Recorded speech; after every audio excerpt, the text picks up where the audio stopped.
감사합니다. 눈물과 웃음이 있었던 기도와 찬양의 시간입니다. 감사합니다. 이 예수님 그리스도의 복받쳐서 이렇게 기도하는 우리 장로님의 모습에 너무 울컥하게 되고 감사하고요. 우리 찬양팀이 너무너무 많이 밝아졌습니다. 보니까 이제 옷도 오늘 강제적으로 입었다가 하시는데 너무 감사하고, 앞에 센터의 두 분이 오늘 예정치 않은 그런 율동으로 찬양해 주셔서 감사합니다. 예전에 젊으셨을 때 조금 이렇게 몸을 좀 춤추셨던 게 좀 드러난 게 아닐까 생각이 듭니다. 감사합니다. 자, 오늘은 아들의 삶이 아버지를 해석하다. 조금 제목은 좀 어렵지만 사실은 굉장히 좀 중요한 이야기입니다. 그 부분을 좀 얘기를 드리도록 하겠습니다. 여러분, 우리가 사실은 이제 성도들이 무너지는 성도들이 꽤 있습니다. 왜 무너진고 하니 응답이 없어서 무너지는 게 아니고요. 조금만 자세하게 보면 하나님을 모르기 때문에 그렇습니다. 하나님이 어떤 분이신지 지적으로 또 관계적으로 모르기 때문에 받은 은혜가 너무 큰데도 또 우리가 믿는 그분이 너무 귀한 분인데도 불구하고 모르기 때문에 넘어지는 경우들이 많습니다. 그래서 하나님을 아는 것만큼 중요한 부분은 없어요. 제가 계속 얘기하고 있고 똑같은 구절을 몇 주째 계속 보고 있습니다. 요한복음 17장 3절에 영생은 곧 유일하신 참 하나님과 그가 보내신 자 예수 그리스도를 아는 것입니다. 이렇게 얘기 계속합니다. 그러니까 하나님을 아는 것, 그리스도 예수를 아는 것이 영생과 관계되어 있고요. 그 영원한 생명은 오늘도 유효합니다. 그 영원한 생명은 가장 가치 있는 거잖아요. 그러니까 영원한 생명 자체를 얻는 길이 하나님을 아는 것이라 그랬습니다. 그리스도를 아는 것이라고 얘기했습니다. 하나님을 아는 것이 가장 중요합니다. 지금 이제 나라도 어지럽고 그 다음에 경제도 어렵고 뭔가 해결해야 될 문제가 산더미 같이 많이 있지만 사실 그게 우리를 죽이는 게 아니거든요. 그 모든 환경 속에서 어떤 믿음으로 사느냐가 결국 우리 인생을 좌우하는 법인데, 그래서 오늘도 더욱 하나님을 알기를, 힘써 여호와를 알기를, 힘써 복음을 알기를 저와 여러분들 결단하는 그런 시간이었으면 좋겠습니다. 자, 오늘의 제목을 약간 질문으로 바꾸면 이렇습니다. 예수님의 삶을 꼭 알아야 하는가? 아니 그냥 십자가, 부활 그 정도만 알면 되는 거 아닌가? 그 외에 예수님의 삶을 꼭 알아야 되는가? 꼭 알아야 된다고 성경은 얘기하고 있습니다. 그래서 예수님에 관한 얘기가, 비슷한 얘기가 마태복음, 마가복음, 누가복음, 그리고 또 약간 다르지만 또 복음서의 내용이 사복음서가 성경의 가장 핵심입니다. 사복음서가. 그만큼 예수님의 생애에 대해서 계속 얘기하고 있습니다. 예수님이 인간의 몸을 입고 오셨던 그 성탄부터 시작해서 예수님이 어린 시절, 그리고 나서 드디어 공적인 생활을 시작하면서 이 세례 받으신 사건, 광야에 사단에게 시험 받으신 사건, 그 외에 수많은 가나 혼인잔치부터 시작해서 수많은 기적을 일으킨 사건, 가장 연약한 자라고 얘기하는 그런 여인들, 아니면 병자들, 버림받은 자들, 문둥병자들, 심지어 죽었던 사람들, 이런 사람들까지 고치는 수많은 기적을 행하시다가 고난당하시고 십자가 지시고 부활하시고, 그리고 장사 지낸 바 되셨다가 그리고 나서 부활하시고 승천하신 이 모든 예수님의 생애 꼭 알아야 됩니까? 꼭 알아야 됩니까? 왜 알아야 되는데요? 라고 하는 질문이 오늘 사실 이 제목의, 본문의 어떤 제목에 준하는 그런 질문이라고 얘기할 수 있습니다. 꼭 알아야 됩니까? 꼭 알아야 됩니까? 라고 얘기하는 부분에 세 가지로 제가 좀 오늘 여러분에게 좀 정리해서 드리도록 하겠습니다. 왜 예수님의 삶을 꼭 알아야 됩니까? 그 궁극적인 이유가 뭡니까? 첫 번째는 예수님의 삶은 하나님 아버지를 보여주시기 때문에 그렇습니다.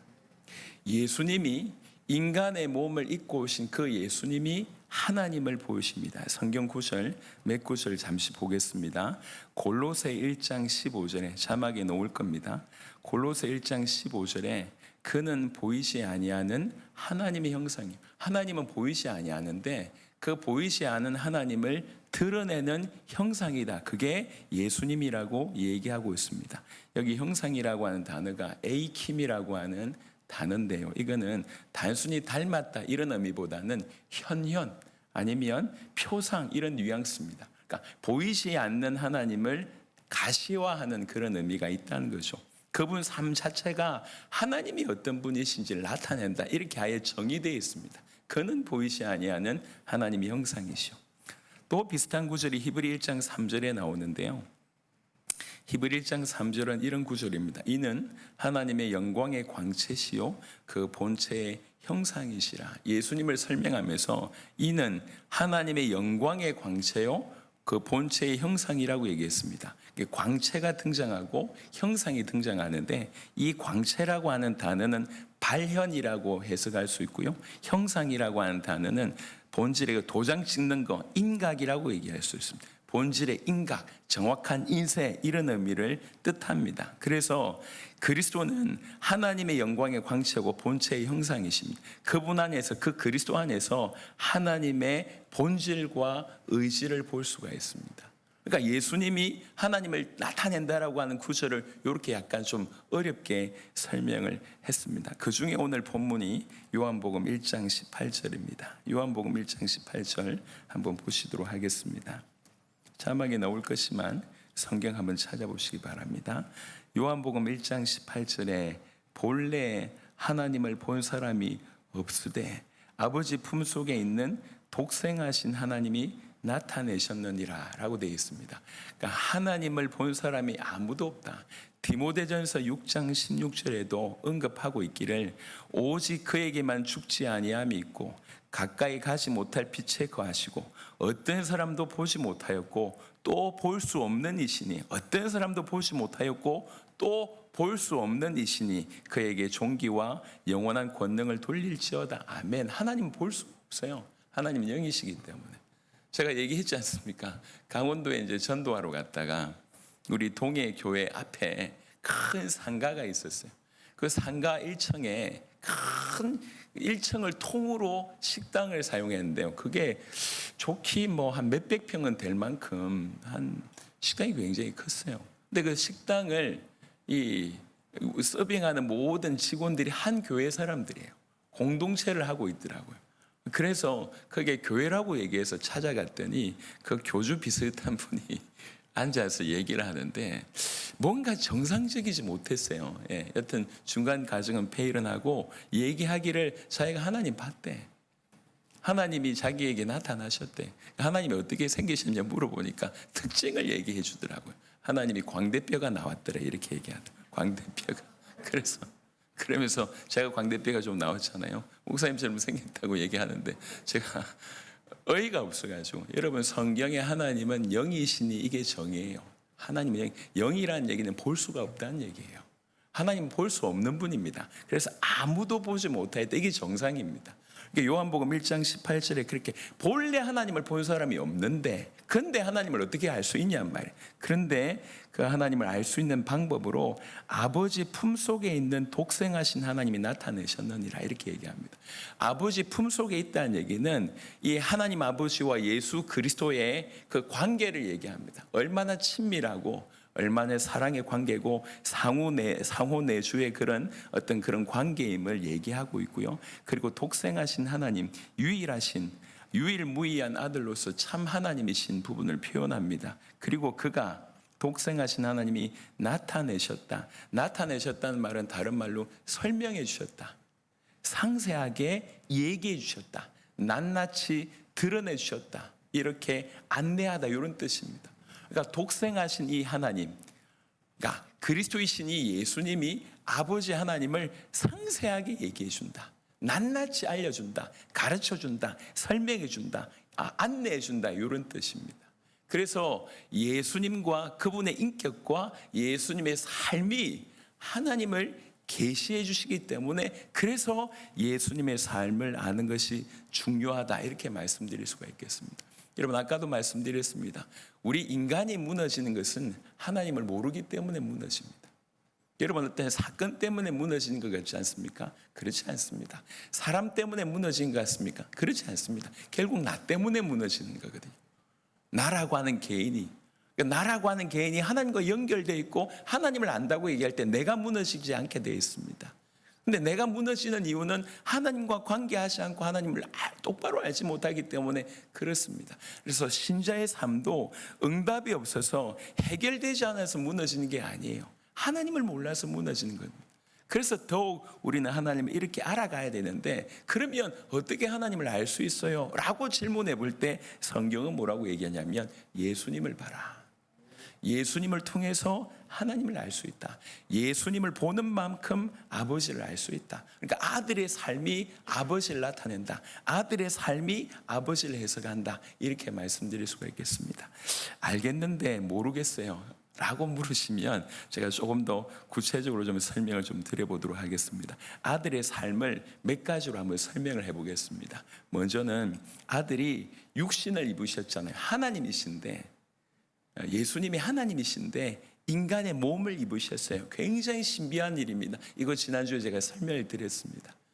그래서 인간의 몸을 입고 이 땅에 오셨습니다. 그걸 가지고 육신을, 성스러운 육신을 입으셨다 그래서 성육신이라고 얘기합니다. 이건 무슨 말이냐면 하나님이 육신을 입으셨다는 얘기는 보이지 않던 하나님이 사람의 삶으로 나타나서 보이고 만져진다, 이런 뜻입니다. 요한일서 1장 1절은 굉장히 신비하게 이렇게 설명하고 있습니다. 요한일서 1장 1절에 태초부터 있는 생명의 말씀에 관하여는, 예수님이 생명의 말씀인데 태초부터 있는 생명의 말씀입니다. 태초부터 있는 생명의 말씀에 관하여는 우리가 들은 바요, 눈으로 본 바요, 자세히 보고 우리의 손으로 만진 바라. 여러분, 이거 그냥 예수님에 대해서 모르고 이 문장을 읽으면 도무지 이해가 안 되는 문장입니다. 이게 조합이 안 돼요. 태초부터 있는 생명의 말씀을 내가 봤어? 손으로 만져서 있을 수가 없어요. 근데 이 한 구절이 전부 예수님에 관한 얘기입니다. 그분은 원래 태초부터 있는 생명의 말씀이었고, 그리고 나서 육신의 몸을 입으셨기 때문에 우리가 듣고 눈으로 보고 자세히 보고 손으로 만진 바가 됐다는 거예요. 이 한 구절이 예수님이 어떤 분인지를 설명하고 있습니다. 그래서 성육신이라고 하는 것은 우리 주님이 인간의 몸을 입고 우리에게 오심을 얘기하고 있지 않습니까? 이걸 통해서 우리가 하나님을 어떻게 알 수 있냐면 하나님이 멀리 계시지 않고 우리를 사랑하셔서 우리에게 가까이 오시는 사랑 자체구나라고 그분의 낮아지심을 통해서 볼 수 있다고요. 예수님이 인간의 몸을 입고 이 땅에 딱 태어난 그 모습을 통해서도 하나님이 어떤 분인지 알 수 있다는 겁니다. 하나님은 우리와 멀리 계시지 않는 분이시다. 우리를 사랑하시는 분이시고 우리를 사랑하시기 때문에 아들의 몸을 입고 이 땅에 나타나셔서 우리에게 가까이 오시는 분이시구나. 이것이 하나님, 그 성육신 예수님을 통해서 하나님을 알 수 있는 부분입니다. 그리고 예수님께서 오셔가지고 여러 말씀을 하셨습니다. 많은 말씀 중에 특별히 선언의 말씀이 있습니다. 예컨대 나는 생명의 떡이다, 나는 길이다, 나는 진리다, 나는 생명이다, 나는 선한 목자다. 요한복음 10장 11절에 한 구절 보면 나는 선한 목자라, 선한 목자는 양들을 위하여 목숨을 버리거니와 라고 되어 있습니다. 이런 유의 선언들이 있습니다. 이 선언은 예수님이 이렇게 말씀하셨지만 이 선언은 뭘로 이해할 수 있냐면 하나님의 마음을 예수님이 언어로 표현하셨다, 이렇게 볼 수가 있습니다. 그러니까 선한 목자는 예수님이 선한 목자이기도 하면서 아버지 하나님이 선한 목자이거든요. 그러니까 예수님의 선언 자체가, 예수님의 말씀 자체가 뭘 나타내냐면 아버지 하나님의 마음을 나타낸다는 거예요. 그래서 선한 목자로서 우리를 인도하신 하나님, 생명의 떡으로서 우리에게 공급하신 하나님, 세상의 빛으로서 우리를 인도하신 하나님, 생명 자체이신 하나님, 이런 예수님의 말씀과 예수님의 선언을 통해서, 그분의 말을 통해서 실상은 뭘 알 수 있냐면 이 하나님 아버지의 마음을 알 수가 있다는 거예요. 그래서 성경 마태복음, 마가복음, 누가복음, 요한복음을 통해서 예수님의 말씀을 계속 보시길 바랍니다. 그러면 그 예수님의 말씀을 통해서 아버지 하나님을 알 수가 있습니다. 하나님을 아는 것, 영생과 연결되어 있습니다. 가장 중요합니다. 여러분들이 시간을 투자하고 여러분의 인생을 투자하는데 가장 중요한 투자는 하나님을 아는 것에 대한 투자를 하는 겁니다. 복음에 아는 것에 대해서 투자하는 것이 가장 중요합니다. 또 성육신을 통해서 이렇게 아버지를 나타내셨고 설명하셨고 예수님의 말씀을 통해서 설명하셨고 그리고 상당수 예수님은 이 땅에 나타나셔서 많은 기적들을 행하셨습니다. 이 모든 기적들을 통해서 예수님의 행동을 통해서 아버지 하나님이 하시는 일을 우리에게 설명해 주시는 거예요. 우리에게 해석해 주는 거예요. 예를 들면 가나의 혼인잔치가 있습니다. 포도주가 떨어졌어요. 예수님이 처음으로 행하신 기적입니다. 포도주가 떨어졌어요. 그러니까 잔치집에 포도주가 떨어졌다는 얘기는 그 잔치가 망했다는 얘기예요. 또 결혼식 날 포도주가 떨어졌다는 얘기는 모든 손님들이 왔는데 손님들이 막 흥겨워 있다가 갑자기 그 흥이 끊어지는 일입니다. 하지 말아야 될 일이고 절대로 있으면 안 되는 그런 상황이에요. 근데 포도주가 떨어졌어요. 그때 예수님께서 물로 포도주를 만들어서 그 잔치를 아주 끝까지 이렇게 흥겹게 하는 그런 장면이 요한복음 2장에 나옵니다. 이런 물로 포도주를 만들었다. 이거는 창조를 얘기합니다. 근데 그냥 창조가 아니라 창조적인 풍성을 의미합니다. 우리 주님이 하시는 일은 창조의 일을 하시되 풍성한 일을 하십니다. 그게 가나 혼인잔치고 또 하나의 사건이 오병이어 잔치입니다. 오병이어 사건입니다. 물고기가 2마리가 있고 떡이 5개가 있는 어린아이 도시락이었어요. 떡도 크지 않았고 물고기도 크지 않았던 것 같아요. 요거 가지고 남자들만 5,000명을 먹였답니다. 숫자로 계산해 보면 좋게 2만 명은 넘을 것 같아요. 그 일을 예수님께서 기도하시고 이 일을 이루셨습니다. 예수님이 하는 일이에요. 기적을 일으키셨던 기적입니다. 창조적인 풍성을 보여주셨죠. 이게 예수님의 이런 기적이 사실은 하나님이 우리에게 하시는 일을 보여준다는 거예요. 그러니까 예수님의 삶은 계속 아버지를 해석합니다. 또 하나는 예수님께서 많은 질병을 고치셨어요. 그리고 이 파도 치는 것을 잠잠케 하셨지 않습니까? 그런 질병과 혼돈 위에 권세를 가지고 계심을 얘기하고 계십니다. 이거를 통해서 아버지가 하나님이 지금도 질병과 모든 혼란을 다스릴 수 있는 권세를 가지실 수 있는 분임을 설명하고 있습니다. 죽은 나사로를 살리셨어요. 이건 무슨 말이냐면 생명의 주권자가 누구냐를 설명하고 있습니다. 그리고 수많은 귀신들을 쫓아내셨습니다. 억압 가운데 있는 영혼들을 해방시키고자 하는 그런 하나님의 일이고 하나님의 뜻입니다.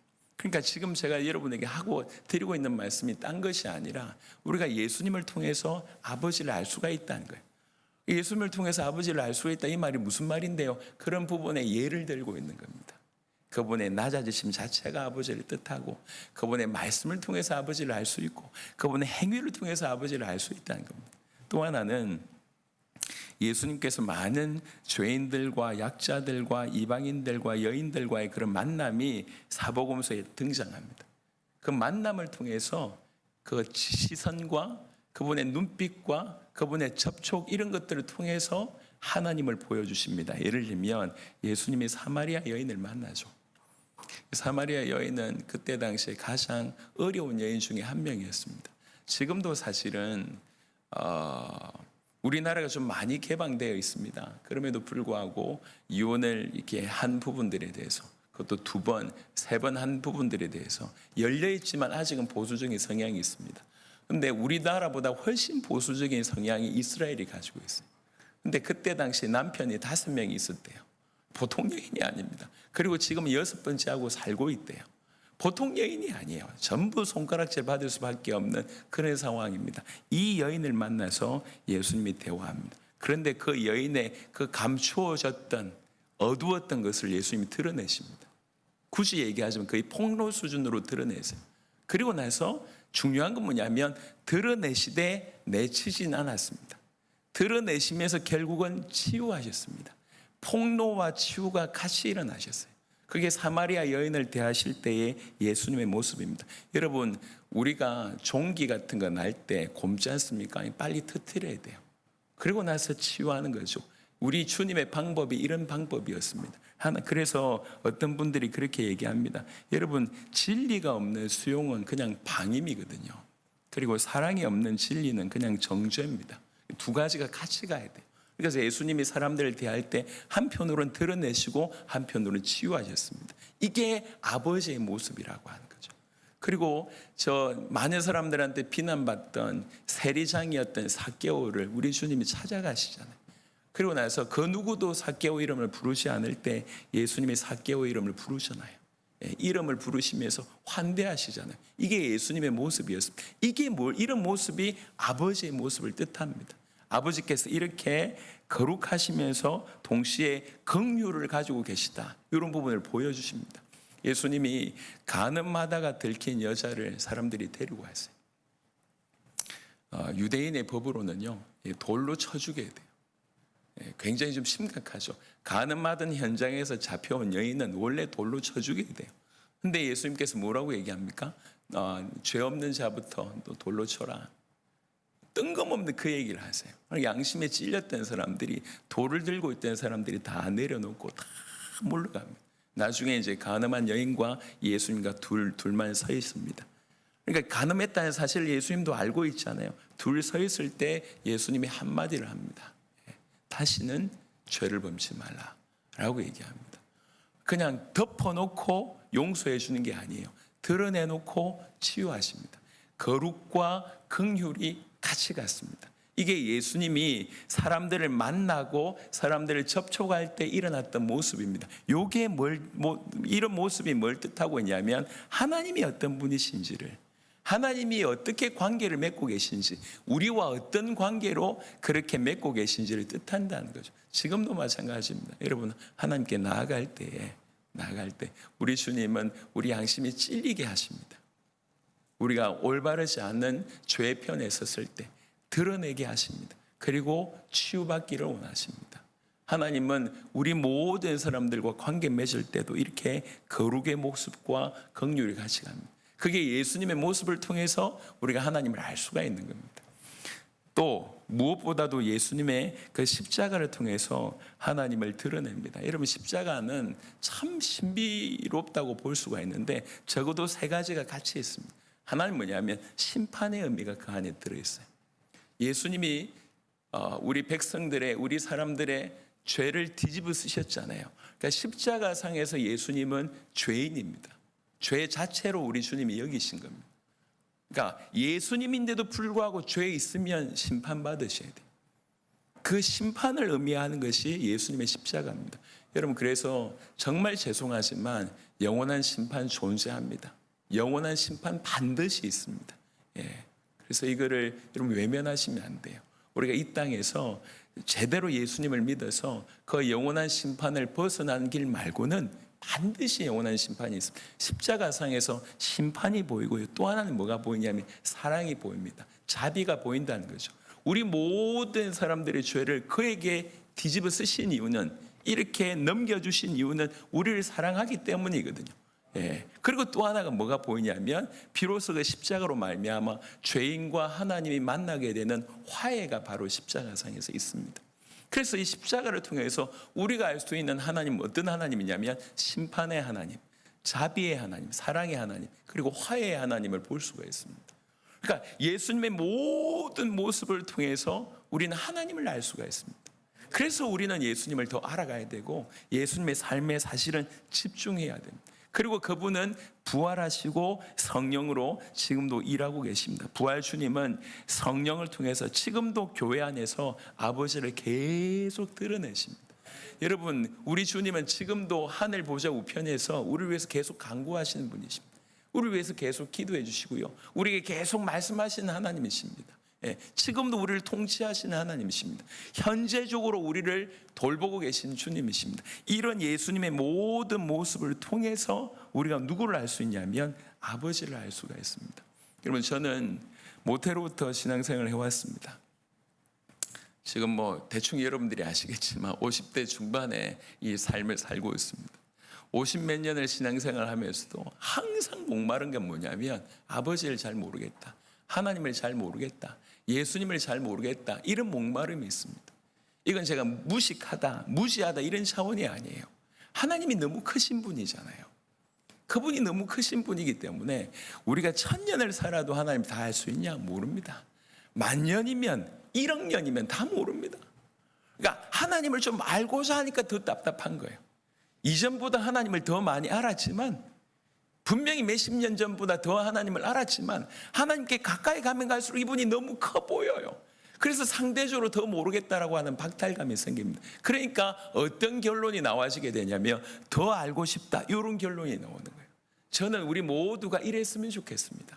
우리가 하나님 아는 것에서, 복음 아는 것에서 벗어나는 것이 가장 큰 실수입니다. 이 성경 들고 다른 것에 관심이 있는 것이 가장 큰 실수입니다.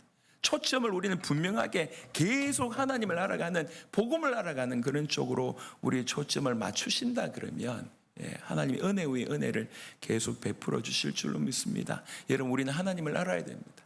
알 수 있는 방법을 얘기했습니다. 예수님의 삶이 아버지 하나님을 나타낸다. 아버지 하나님을 나타내는 최종적인 규범이 예수 그리스도 자신이다. 그래서 예수 그리스도에 대한 그 인격과 그분의 삶에 우리 초점을 맞추고, 굳이 표현하자면 연구를 해야 된다고도 표현할 정도로 깊이 있게 깨닫고 깨닫는 그런 은혜가 있으시길 바랍니다. 우리가 중보 기도하면서 영혼들 위해서 중보 기도하는 건 너무 중요합니다. 계속 할 겁니다. 오늘도 하나님께서 계속 기도하면서 이렇게 이 전도 대상자들을 데리고 오세요. 너무 감사하죠. 지난주에 오셨던 우리 윤희중 형제도 오늘 오셨고, 오늘 또 이제 정남자매가 또 새로운 분을 또 데리고 오셨어요. 아침에 잠시 만났는데 얼마나 감사한지 모르겠습니다. 이런 분들이 계속 앞으로 몰려오겠죠.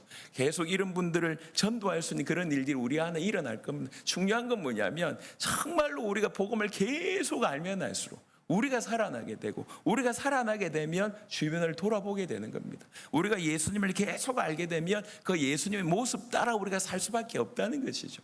그래서 예수님 아는 거, 예수님의 삶을 아는 것만큼 중요한 일이 없다. 그래서 오늘 왜 예수님의 삶을 궁극적으로 알아야 됩니까? 라고 하는 질문의 첫 번째 답은 그가 하나님을 보이시기 때문에, 하나님을 드러내시기 때문에 예수님의 삶을 아는 것이 중요하다. 첫 번째입니다.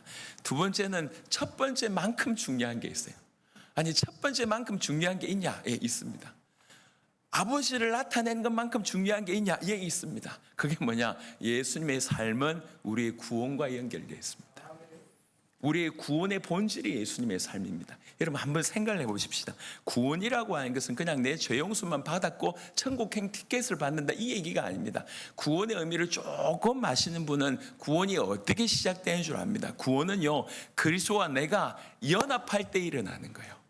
그리스도 예수와 함께 죽고 그리스도와 함께 살아남으로 말미암아 생명을 얻게 되는 것, 이게 구원의 본질이라고 얘기할 수 있습니다. 그러니까 그와 연합하는 것, 즉 그와 연합하는 것을 조금 해석해 보면 그 그리스도의 인격과 그 그리스도의 삶에 내가 참여하는 것, 이게 연합이라고 얘기할 수 있습니다. 그럴 때 주어지는 것이 생명이라는 거예요.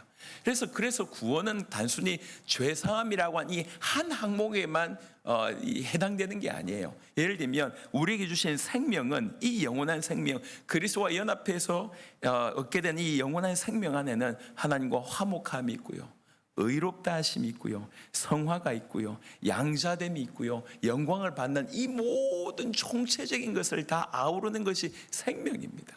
이 생명에 편입되는 것, 이 영원한 그리스도의 생명에 들어가는 것, 이게 구원입니다.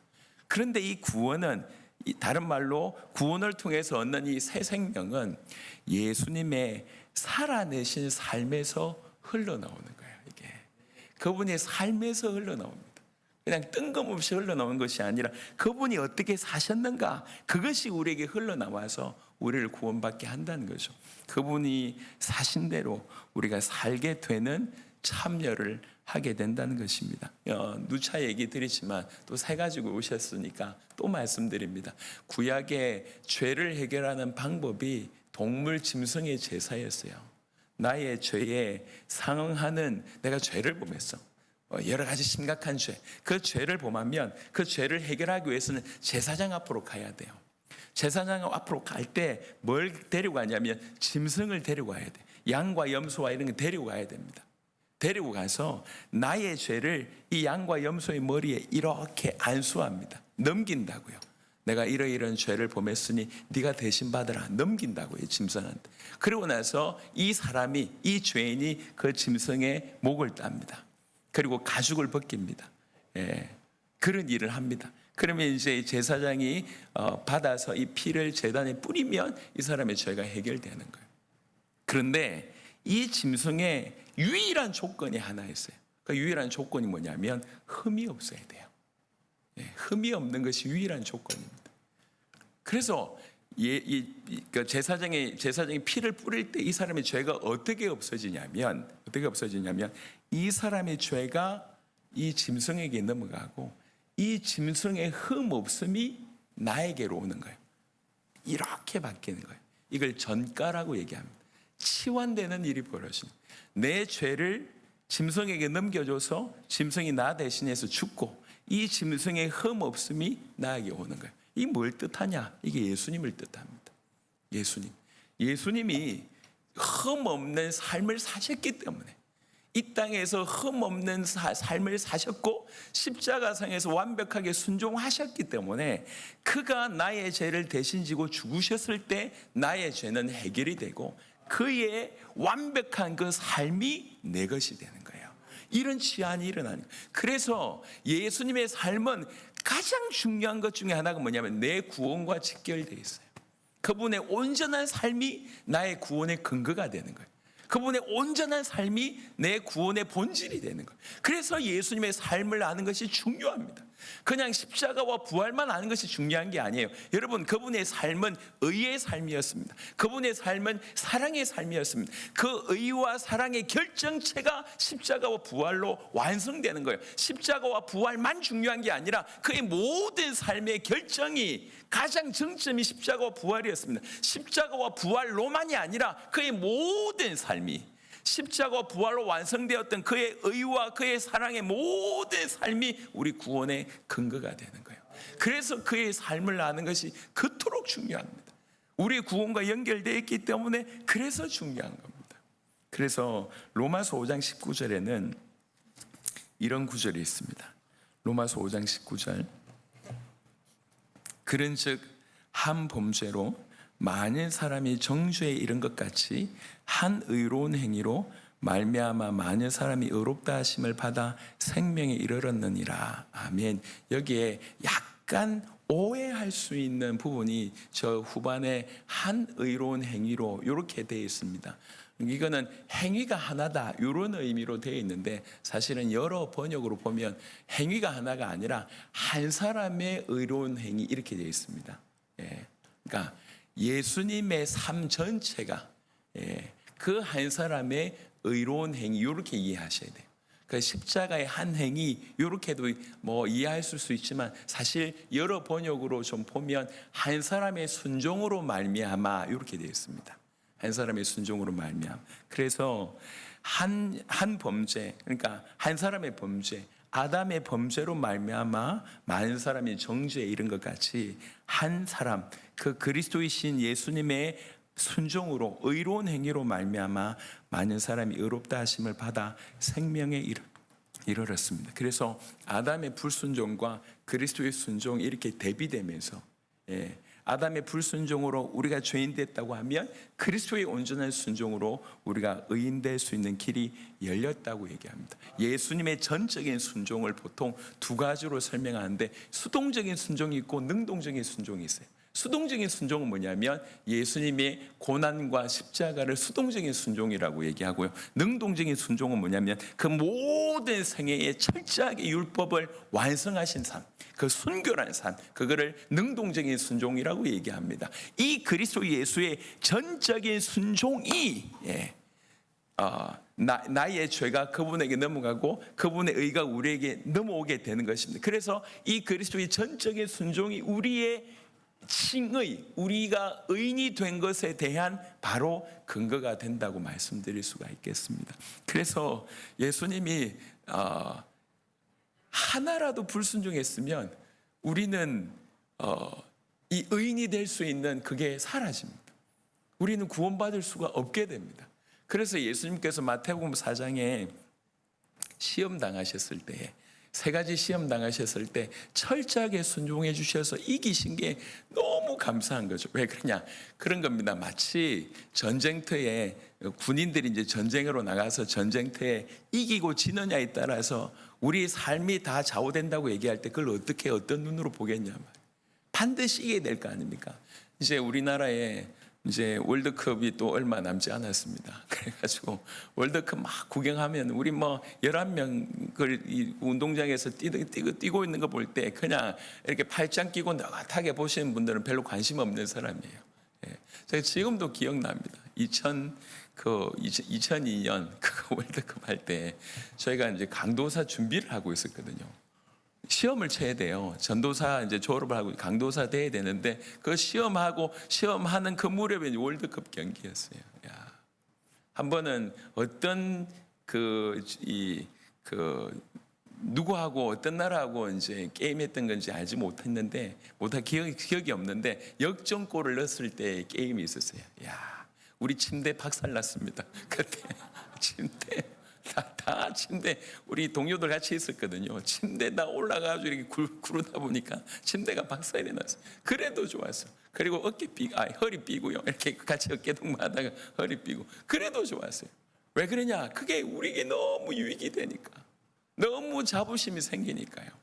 여러분 보세요. 예수님의 생애가 우리하고 무관하지 않습니다. 이 생애가 우리 구원과 직결되어 있다고. 이분이 올바로 사셔야지 우리가 구원받을 수 있다고요. 그런데 이분이 그렇게 완벽하게 순종하심으로 말미암아 우리 구원의 근거가 됐습니다. 그래서 내가 드디어 그 모든 이루어진 사실에 내가 예수님을 그리스도로 믿고 하나님의 아들로 믿고 나의 구주로 모셔드립니다 라고 진실로 우리가 믿을 때 이 모든 것들이 통째로 나에게 흘러들어온 마치 계약서에 사인하듯이 그런 일이 벌어지는 거예요. 여러분 우리 죄가 사하여진다. 이거 너무 큰 복이잖아요. 너무 내 죄가 가리워진다. 이게 복이잖아요. 하지만 죄가 가리워지는 것도 복이지만 여기서 끝나지 않고 새 생명으로 나아가는 거 이게 더 큰 복입니다. 죄 없음도 복이지만 새 생명으로 나아가는 것이 복입니다. 예컨대 늘 비유하지 않습니까? 우리가 너무 이렇게 세상 살다 보니까 빚진 게 많은데 그 빚을 누가 갚아줘? 이것도 복인데 한 10조 정도 누가 줬다. 있을 수 없는 일이지만 줬다. 빚 갚은 것도 기가 막히지만 이게 얼마나 복이냐 말이에요. 우리에게 예수님께서 우리 죄를 도말하시고 가져가신 것도 복입니다. 하지만 더 중요한 것은 새 생명을 주었다는 거죠. 이 모든 일들의 근거가 뭐냐? 그의 삶이었다는 거예요. 그래서 우리가 그의 삶에 대해서 이렇게 관심 가지고 아는 것이 중요합니다. 여러분 그분이 성육신 하셨습니다. 그분이 참 하나님과 참 사람으로 이 땅에 내려오셨습니다. 구원의 시작이 드디어 구원의 문이 열리기 시작한 거예요. 여러분 그분이 세례 받으셨잖아요. 여러분 그분은 죄 없는 분이세요. 왜 세례를 받으십니까? 죄인의 편에 서는 겁니다. 죄인의 편에 서는 것이 세례고 그러고 나서 아까 얘기했듯이 광야에서 마귀에게 시험 당하지 않습니까? 우리를 대리해서 시험을 받으셨는데 그 시험에 승리하셨습니다. 이렇게 구원의 문을 계속 열어나가신 겁니다. 십자가와 부활을 통해서 우리를 대속하시고 의에 전가할 수 있는 모든 문을 여시고 그 부활로 새 창조가 시작되고 새 생명이 실제 모습이 부활하신 예수님이시잖아요. 이렇게 우리 모든 구원을 사실은 예수님의 삶을 통해서 우리에게 보여주셨습니다. 그래서 구원은 직결되어 있습니다. 우리의 삶과 우리의 구원과 예수님의 삶과 직결되어 있습니다. 그래서 예수님의 삶을 아는 것이 중요합니다. 제가 지금 두 가지를 얘기했습니다. 예수님의 삶을 이게 옛날 이 얘기처럼 예수님이 그때 그 당시에 그런 일을 하셨지 이렇게 여기고 말 것이냐 그렇지 않다는 거예요. 예수님의 삶을 알면 알수록 우리가 하나님을 알게 되기 때문에 예수님의 삶을 깊이 봐야 되고 예수님의 삶이 우리 구원의 본질이기 때문에 여러분 우리가 구원의 풍성함을 누리기 위해서라도 예수님의 삶을 알아야 됩니다. 그래서 오늘부터 여러분 이제 성경에 중요한 성경 부분들이 많습니다. 레위기도 중요하다고 그러고 다 중요하다고 얘기하는데 성경의 가장 중요한 곳은 사복음서입니다. 그 어떤 본문보다 중요한 것이 사복음서. 예수님에 관한 얘기예요. 예수님의 생애를 깊이 보세요. 그래서 묵상할 때도 예수님의 하신 일도 묵상하되 예수님의 성품도 묵상하세요. 예수님을 통해서 하나님을 알 수가 있습니다. 하나님을 몰라서 우리가 넘어지는 거예요. 예수님을 알면 알수록 그분의 삶을 깊이 보면 볼수록 우리가 하나님을 알 수가 있습니다. 하나님 아는 것이 영원한 생명과 연결되어 있고 하나님을 아는 것이 영원한 생명이라고 하면 우리는 절대로 딴 것보다 더 훨씬 우위로 예수님의 삶을 아는 것을 저 우위로 두셔야 됩니다. 계속 예수님의 삶을 알면서 하나님을 발견하시길 바라고, 두 번째, 예수님의 삶이 우리 구원과 연결되어 있습니다. 그분의 삶이 우리 구원의 본질입니다. 그분의 삶이 우리 구원의 실체입니다. 그분의 삶이 우리 구원의 근거입니다. 그래서 구원의 풍성함을 누리기 위해서라도 예수님의 삶을 깊이 깨닫는 그런 은혜가 있어야 되겠습니다. 세 번째는 이 예수님의 삶은 우리에게 꼭 알아야 될 이유가 뭐냐? 우리의 모범이기 때문에 그렇습니다. 여러분, 성도의 모든 삶에 있어서 모든 선택의 최종 기준이 뭐냐? 그게 예수님의 삶이에요. 우리가 어떻게 살아야 되지라고 하는 기준이 뭐냐? 최종 선택의 기준이 뭐냐? 그게 예수님의 삶이에요. 예수님의 삶이 우리의 본입니다. 요한복음 14장 6절에는 예수님께서 이렇게 얘기하고 있습니다. 여러분 잘 아시는 구절입니다. 예수께서 이르시되 내가 곧 길이요 진리요 생명이니 나로 말미암지 않고는 아버지께로 올 자가 없느니라. 예수님만이 길입니다. 아버지께로 갈 수 있는 유일한 길입니다. 그분의 삶을 알지 못하면 그 길을 걸을 수가 없어요. 예수님이 길이라고 하면 예수님 알아야지, 예수님의 삶을 알아야지. 그래서 그 길을 걸어갈 수가 있지 않겠습니까? 당연한 얘기입니다. 베드로전서 2장 21절에도 이런 구절이 있습니다. 이를 위하여 너희가 부르심을 받았으니 그리스도도 너희를 위하여 고난을 받으사 너희에게 본을 끼쳐 그 자취를 따라오게 하려 하셨느니라. 아멘. 여기에서 하나를 좀 첨언하고 싶습니다. 여러분, 예수님께서 우리를 보고 따라오라고 얘기할 때 예수님처럼 살아라 라고 얘기하면 이건 도덕주의예요. 우리는 그렇게 살 수가 없어요. 그분 하나님이시고 우린 인간입니다. 그분은 인간의 몸을 입으신 하나님이잖아요. 우리가 어떻게 예수처럼 살 수 있습니까? 그런데 우리에게 뭔가 신비한 일이 일어났다고 하면 이건 좀 다른 얘기가 됩니다. 무슨 일이 일어나냐? 그 예수님이 우리 안에 들어오셨다는 거예요. 구원받았다고 얘기할 때는. 그러니까 그분과 우리가 연합됐다는 거예요. 그러면 이 예수님이 주신 힘으로 그 길을 걸어갈 수가 있다는 거예요. 그러니까 능력 없는 우리가 예수님처럼 살아라 이런 도덕주의의 명령이 아니라 그분이 우리 안에 임하셔서 우리와 함께 그분이 가셨던 길을 연합함으로 갈 수 있도록 하신다는 거예요. 그래서 우리에게 주어진 생명이 이렇게 놀라운 것입니다. 연합 속에서, 그리스도와 연합 속에서 그 일을 할 수가 있습니다. 그리스도 예수께서 우리에게 사시기 때문에 그렇습니다. 그리고 요한일서 2장 6절도 보시면 그의 안에 산다고 하는 자는 그가 행하시는 대로 자기도 행할지니라. 너희가 그리스도 예수 안에서 살아? 그러면 그분이 행한 것처럼 너희도 살아야지. 성도의 삶과 예수님의 삶이 뗄래야 뗄 수가 없어요. 직결되어 있습니다. 그러면 우리 피나는 수많은 삶 속에서 규범이 그쪽인데 기준을 모르고 규범을 모르면 헛사는 거 아니냐는 거지. 그러니까 규범이 이렇다고 얘기하면 규범을 똑바로 알아야 될 거 아닙니까? 그래야지 예수님의 삶을 정확하게 알아야지 내 삶의 기준을 삼고 그렇게 걸어갈 수가 있다는 겁니다. 우리의 삶은 예수님의 삶과 직결되어 있습니다. 요한복음 1장 14절에 말씀이 육신이 되어 우리 가운데 거하심이라고 되어 있습니다. 이분은 말씀이십니다. 그런데 육신의 몸을 입고 오셨습니다.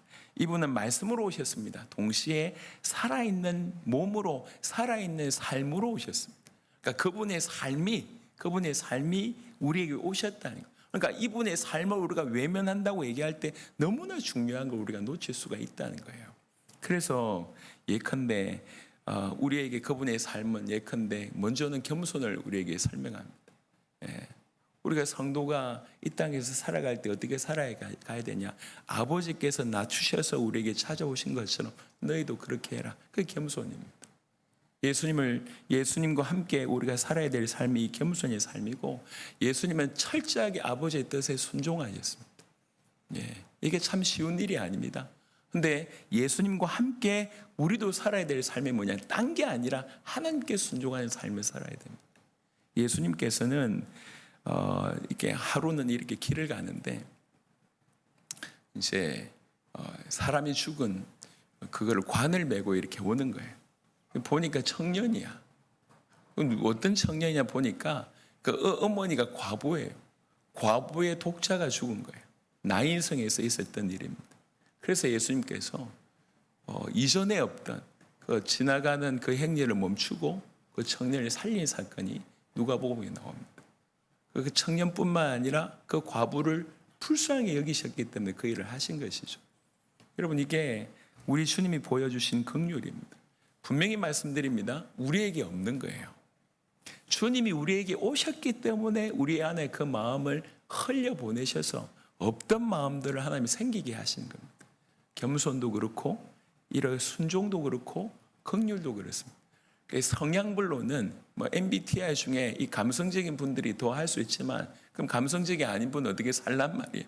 우리 안에 그리스도께서 MBTI 성향을 넘어서는 그런 은혜를 주시는 겁니다. 그래서 긍휼의 마음들을 우리가 또 가질 수 있도록 하는 겁니다. 예수님께서는 분명히 말씀하십니다. 거룩하신 분이십니다. 여러분, 성도의 삶의 이 거룩은 굉장히 중요한 부분입니다. 계속 여러분, 작은 죄라도 큰 죄를 한번 범하는 것보다 작은 죄, 일상의 작은 죄를 계속 노출시키는 것이 더 큰 범죄일 수 있습니다. 그 싸움을 해야 돼요. 거룩의 싸움. 분명히 내가 할 수 없는 싸움입니다. 그리스도와 함께. 남들이 볼 때는 죄가 아닌 것 같아요. 하지만 자잘한 것도 이 죄를 계속 허용한다고 하면 이게 더 큰 범죄일 수 있습니다. 남들은 모르는 것. 예를 들면 거짓말하는 것부터 시작해서 아주 사소한 것들이 있잖아요. 계속 넘어지는 것, 이게 굉장히 중요한 문제입니다. 여러분, 성경이 얘기합니다. 거룩하라고 얘기했습니다. 이 거룩도 우리가 할 수 있는 게 아니에요. 그리스도와 함께 그분의 힘으로 거룩에 도전하는 거예요. 예수님의 삶은 원수까지 사랑하라고 얘기했습니다. 야, 이거 참 힘든 일이에요. 용서하라고 얘기합니다. 여러분, 아이들도 얘기합니다. 나는 용서가 안 된다 이렇게 얘기해요. 용서가 안 돼. 뭐 초등학생들이 그래요. 우리 셋째, 넷째가 그래요. 용서가 안 돼. 뭐가 그래 용서가 안 되는지 10살짜리, 12살짜리 애가 용서가 안 된다고 얘기합니다. 용서가 안 된대. 예, 그게 우리 본 모습이에요. 우리 용서할 수 없어요. 용서는 그냥 보복해야지. 예, 우리 드라마 때 어느 때 통쾌합니까? 예, 나쁜 놈들 이게 두들겨 맞을 때 사이다 느낌 나잖아요. 히어로물을 왜 좋아합니까? 사이다이니까 좋아합니다. 그게 우리의 모습이에요. 우리의 모습인데 내 안에 주님께서 들어오셔서 이걸 바꾸는, 정말 생각만 하면 이가 막 이렇게 막 이가 갈려가지고 치과를 가야 될 정도로 억울한데 막 갈리는데 이게 주님 앞에 서면 이게 마음이 조금씩 그래 저도 죄인이고 나도 죄인인데 이런 생각이 든다니까. 안 들었으면 좋겠는데 제발 저놈만큼은 그런 생각이 안 들었으면 좋겠는데 들어요. 순간순간 그런 억울하고 순간 아픈 일 있잖아요. 여러분 없습니까? 없으면 여러분들이 그리스도야. 없으면 얼마나 그런 생각이 듭니까? 당연한 거잖아요. 그런 계속 드는데 이게 원래 내 안에 있는 마음이 아니에요. 주님 앞에 계속 가다 보니까 나도 용서받았다는 사실을 깨닫게 되고 하나님도 죄도 용서하기를 우리 주님이 원하신다는 걸 깨닫게 되니까 그러니까 얘기합니다. 이 오른쪽 뺨 맞았으면 왼쪽 뺨을 내라고 얘기하는, 이게 가능합니까? 제가 사실은 전도하다가도 싸웠거든요. 전도하러 나갔다가 전도 방해하니까 뭐 이렇게 꼭지 열리고 막 이렇게 전도를 방해. 그래서 제가 끌려갔잖아. 저기 서울역에서 전도하다가 막 하는데 저 공안들이 이렇게 신고 받아가지고 와가지고 이제 말린 거예요. 막 말리는데 이게 조금 격해졌어. 그리고 우리 대표되는 장로님을 끌고 가려고 하더라고. 그래 제가 혈기왕성해가지고 제가 그때 20대였는데 그래가지고 같이 멱살을 잡았어요. 경찰관 멱살을 같이 잡은 거예요. 전도하다가 같이 잡아가지고 이제 경찰이 이제 끌고 갔죠. 그러더니 나한테 이렇게 앉아 있는데 조수받고 앉아 있는데 저한테 목 잡힌 사람이 오가지고 이렇게 보여주더라고. 봤지? 너 못 나가 이렇게 흉터자고 보여주면서 너 못 나가. 여러분 전도하다가도 싸워요. 무슨 뺨을 이렇게 맞으면 갖다 댑니까? 싸워야지. 그게 우리 본성이에요. 그런데 주님이 용서하라고 얘기하셨잖아요. 예, 우리에게 없는 걸 우리가 인정하고 주님이 점점 우리 가운데 역사하셔서 예, 그렇게까지 되기까지 우리를 지금 하나님 그렇게 만들어가고 계십니다. 예수님의 삶은 우리가 절대로 모르면 안 돼. 왜 그러냐? 우리의 규범이니까. 우리가 어떻게 살아야지라고 그 길이 우리를 가르쳐주고 있기 때문에 지금 우리가 아직 거기까지 못 갔다 하더라도 계속 가야 돼요. 여러분, 예수님은 하나님이신데도 불구하고 예수님의 삶 중에 가장 깊은 삶은 기도였습니다. 그 힘든 삶을 살다가도 이른 아침에 한적한 곳에 가서 항상 기도의 삶을 사셨습니다. 어떤 것보다 아버지 하나님과 대화하는 걸 가장 귀하게 여기셨습니다. 우리가 기도하면 할수록 우리 육신이 죽어지는 걸 계속 봅니다. 우리 영이 사는 걸 계속 봅니다. 이거는 굉장히 중요한 일입니다. 그리고 또 예수님께서 계속 말씀을 전하셨잖아요. 하나님의 말씀을 전하라고 우리를 보내셨잖아요. 하나님 말씀을 계속 전하는 삶을 예수님이 사셨습니다. 이게 우리의 규범이에요. 이게 성도의 삶의 규범입니다. 그리고 예수님께서는 공동체를 항상 이루셨습니다. 함께 부르시고 함께 보내셨습니다. 이게 공동체 중에 공동체가 교회잖아요. 그게 예수님의 방법이었습니다. 여러분, 공동체의 어떤 굉장히 중요한 요소는 뭐냐면 자애가 낮아지지 않으면, 자애가 죽어지지 않으면 공동체는 이루어질 수가 없어요. 그리고 예수님의 삶은 그 고난과 십자가의 삶이었습니다. 늘 고난당하는 삶이었습니다. 늘 인내하는 삶이었습니다. 고난 중에도 영원한 영광을 알고, 그리고 영원한 기쁨, 이 영혼들을 살리게 됐을 때 그 기쁨을 우리 주님이 아시기 때문에 그 고난을 그냥 넘어갔습니다. 여러분, 이 땅에서 우리가 영원히 이 땅에서 주님 앞에 서는 날까지 고난당할 수 있습니다. 하지만 그 고난을 능히 넘을 수 있는 힘이 우리에게 있다면, 또 그 은혜가 있다면, 왜 고난당한지 분명한 이유가 있다고 하면 능히 그 고난의 길을 인내하면서 걸을 수 있습니다. 그게 예수님이 보여주신 거죠. 그리고 나서 선교적인 삶을 사셨습니다. 사명을 받아서 본인도 보냄을 받고 또 제자들에게 보내는 그런 사명적인 삶을 사셨습니다. 이게 예수님께서 삶을 통해서 보여주신 여러 가지 모범 중에 몇 가지 예를 들었습니다. 왜 이렇습니까? 이게 성도의 우리가 살아가야 될 최종적인 규범이기 때문에 그렇습니다. 오늘 우리는 아들의 삶이 아버지를 해석한다라고 하는 제목으로 말씀을 드렸지만, 실상은 왜 꼭 우리가 예수님의 삶을, 그 전체적인 삶을 통으로 깊이 있게 알아야 되는가에 대한 주제였습니다. 예수님의 삶을 꼭 알아야 되는 것은 세 가지 때문에, 예수님의 삶이 아버지 하나님을 보이기 때문에, 우리가 하나님을 알기 위해서 예수님의 삶을 알아야 됩니다. 하나님을 아는 것은 옵션이 아닙니다. 이것만큼 중차대한 문제는 없습니다. 분명히 말씀드립니다. 응답이 없어서 무너지는 게 아니에요. 해결이 안 돼서 무너지는 게 아니라고요. 성도의 삶은 하나님을 모를 때 무너지는 겁니다. 하나님이 어떤 분인지 모르기 때문에. 하나님을 안다고 하면, 여러분, 다니엘의 세 친구가 그 사자굴에 빠져들어가잖아요.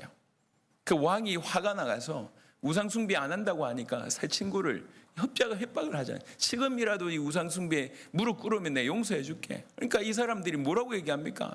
그런 건 우리한테 얘기하지 말라. 당연히 우리가 우상 숨기지 않고 바로 이렇게 사자굴에 들어갈 것이다. 들어갈 건데 만약에 하나님께서 우리를 살리실 것이지만, 그럼에도 불구하고 살리실 것이지만, 그렇지 않음에도 불구하고 살리지 않는다 할지라도 우리는 들어가겠다. 여러분, 이게 뭡니까? 하나님을 알기 때문에 그럴 수 있다는 거예요. 하나님을 모르는 사람이, 그 위기 속에 하나님 모르는 사람이 당연히 무릎 꿇지, 우상숭배하지, 아니면 덜덜덜 두려워 떨지. 그 사람이 뭔가 대단한 어떤 훈련을 많이 받거나 어떤 신앙의 어떤 경지가 저 높이 돼서 그런 게 아니에요. 그분들은 하나님을 알았어요. 하나님이 우상숭을 싫어한다는 걸 알았습니다. 하나님이 자기 백성을 보호해 준다는 걸 알았습니다. 그리고 혹여 내가 이 땅에 지금 목숨이 끊어지더라도 영원한 하나님의 나라를 하나님 주실 거라고 믿었기 때문에, 그렇게 하나님을 알았기 때문에 그 모든 상황에서 넘어선 것입니다. 여러분, 신자가 무너지는 것은 응답이 없기 때문에, 기도 응답이 없기 때문에, 문제 해결이 되지 않기 때문에 무너지는 게 아니에요. 하나님을 몰라서 무너지는 거예요. 신자뿐만 아니라 모든 불신자가 그래요. 하나님을 아는 것이 영생과 연결되어 있습니다. 하나님을 아는 것이 가장 중요한 투자고 가장 중요한 일입니다. 근데 하나님을 어떻게 알 수 있느냐? 하나님을 알 수 있는 최종적인 인식의 규범이 그리스도 예수입니다. 예수님의 삶을 통해서, 그분의 인격을 통해서 알 수 있습니다. 그래서 예수님의 삶을 알아야 됩니다. 하나님을 알기 위해서. 두 번째, 예수님의 삶이 우리 구원의 근거이기 때문에, 우리 구원의 본질이기 때문에, 그러니까 구원의 풍성함을 누리기 위해서라도 예수님의 삶을 알아야 돼요. 또 중요한 건 뭐냐면, 예수님의 삶이 우리가 걸어가야 될 기준이기 때문에 그래요. 성도의 모든 삶의 최종적인 기준이 예수님의 삶입니다. 어떻게 살아야 되는가, 이럴 때는 어떻게 해야 되는가, 모든 기준이 예수님의 삶입니다. 그래서 예수님의 삶을 우리가 풍성하게 알고 있다고 하면 사실 우리 걷는 길이 한 번뿐인 길이잖아요. 우리가 50년을 살아도 50몇 년을 지나도 늘 새로운 일이 있는 것이 우리의 삶이잖아요. 순간순간에 어떻게 행동해야 되고 어떻게 판단해야 될지가 많이 고민됩니다. 예수님의 삶이 우리의 기준이 되는 겁니다.